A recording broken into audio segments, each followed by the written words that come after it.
Hello guys, welcome to my YouTube channel. Sebelumnya, perkenalkan nama saya Akhir Rahmatullah dengan NIM 2430203013. Saya merupakan mahasiswa aktif semester 3 Prodi Hukum Tata Negara Fakultas Syariah UIN Muhammad Yunus Kutsangga. Dalam video ini saya akan menjelaskan mengenai fikih siasat Dusturiah. Tanpa berlama-lama, langsung saja ke videonya. Let's go.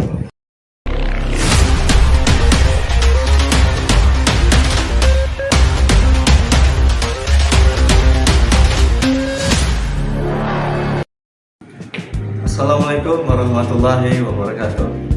Saudara-saudara pemirsa yang dirahmati Allah, pernahkah kita bertanya, bagaimana sebenarnya Islam mengatur kehidupan bernegara? Apakah Islam punya manual booknya? Nah, inilah yang dalam khazanah keilmuan Islam kita kenal dengan fikih siasat.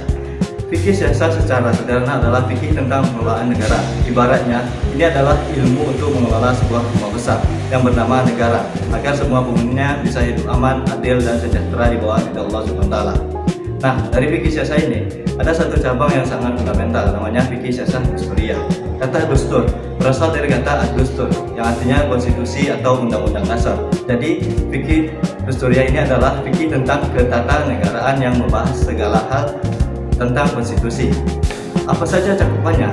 Yang pertama, dasar-dasar negara. Ia membahas tentang fondasi berdirinya sebuah negara. Apa tujuannya? Siapa yang memegang kedaulatan?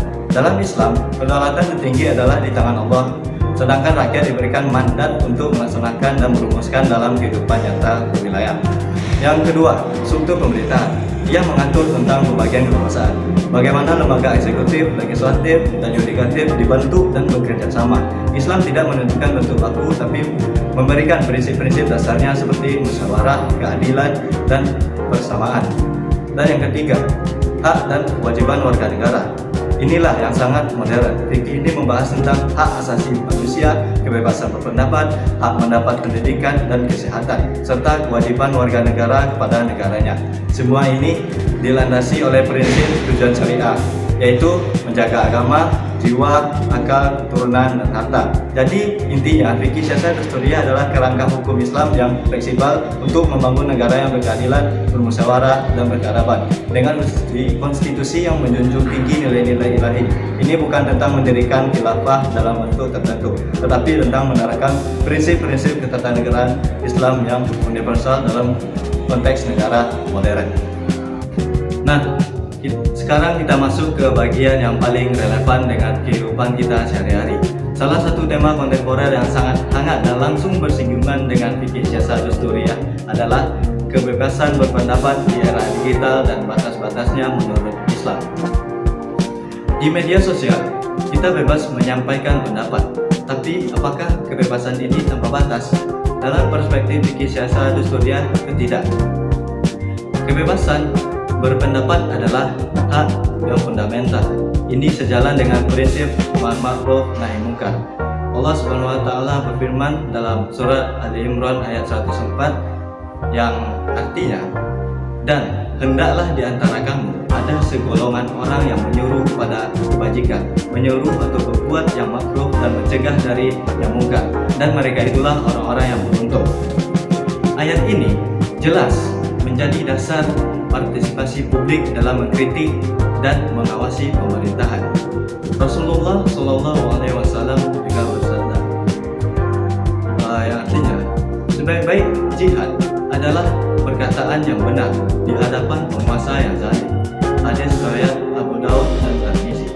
Ini adalah legitimasi untuk menyampaikan pendapat bahkan kepada penguasa sekalipun. Tapi di sini letak peran konstitusi Dusturiah. Konstitusi dalam Islam bertugas untuk mengatur kebebasan ini agar tidak berubah menjadi anarki dan kerusakan. Selanjutnya, Allah Subhanahu wa Ta'ala juga berfirman dalam surah Al-Baqarah ayat 205 yang artinya, dan apabila ia berpaling dari kamu, ia berjalan di bumi untuk mengadakan kerusakan padanya dan merusak tanaman dan binatang ternak, dan Allah tidak menyukai kebiasaannya. Apa kaitannya? Kebebasan berpendapat yang menghalalkan segala cara seperti menyebar hoaks, fitnah, ujaran kebencian, adu domba adalah bentuk dari berjalan di bumi untuk mengadakan kerusakan. Jadi, kita sebagai warga negara yang baik sekaligus muslim yang taat kebebasan kita berpendapat haruslah smart dan bertanggung jawab. Kita didorong untuk kritis dan aktif menyuarakan kebenaran, tetapi dengan cara yang santun, berdasarkan data dan tidak melanggar etika serta hukum yang berlaku. Inilah wujud nyata dari penerapan fikih siasat dusturiah dalam kehidupan kita sehari-hari di era digital ini. Jadi, kesimpulannya adalah fikih siasat dusturiah adalah panduan Islam yang sangat relevan untuk membangun peradaban negara yang adil dan bermartabat. Ia bukan teori usang, melainkan prinsip hidup yang bisa kita terapkan dimulai dari hal sederhana sebagaimana kita menggunakan media sosial dengan bijak. Baik, semoga penjelasan singkat ini bermanfaat kita semua. Mari kita jadikan ilmu ini sebagai beban untuk menjadi warga negara yang lebih baik. Saya Rahmatullah pamit undur diri. Assalamualaikum warahmatullahi wabarakatuh.